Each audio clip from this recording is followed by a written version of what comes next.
Bonjour, alors on revient sur la question de la confiance en soi et cette fois-ci je voulais vraiment l'aborder sous l'angle finalement pourquoi on n'a pas confiance en soi.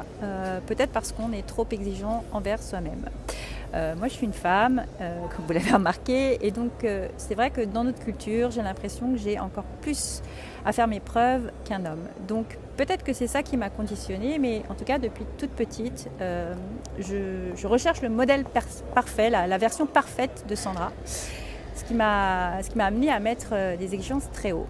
Et ça, bon, je le savais plus ou moins, mais je ne savais pas les conséquences que ça pouvait avoir sur moi et sur les autres.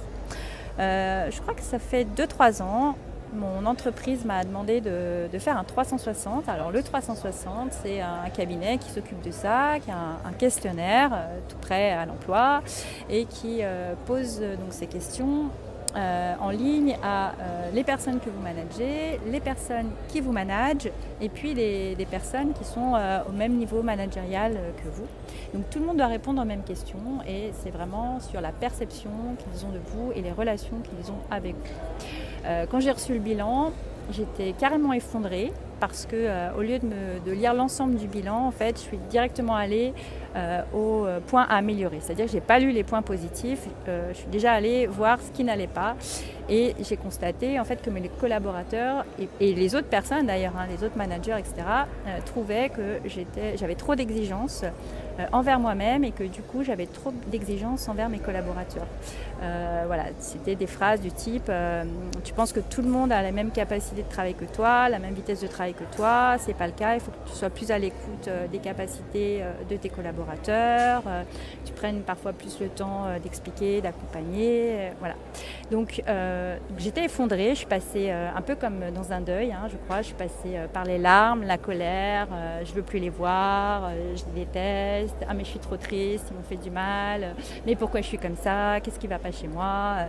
Et en fait, je devais mettre en place des actions d'amélioration et je n'y arrivais pas parce que j'étais vraiment concentrée sur cette image de moi qui ne me convenait pas du tout du coup, puisque j'étais plus la Sandra parfaite.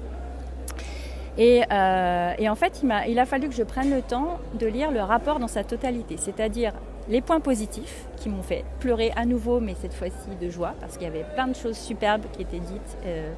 Et du coup, j'étais amoureuse de mes collaborateurs. Je me suis dit, ah mais ils sont trop adorables, etc.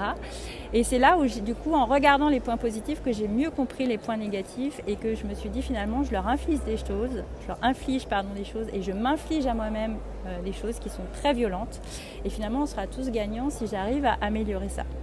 Alors, c'est pas facile, c'est un travail vraiment au quotidien que je fais sur moi vis-à-vis de moi et puis sur moi vis-à-vis justement de mes collaborateurs. Et je continue encore 2 ans après à me corriger en fait, parce que c'est pas inné et parce que je continue à avoir envie de donner une image parfaite. Mais maintenant je sais qu'on peut être qu'à moitié parfait, que ça fonctionne très bien aussi. Voilà.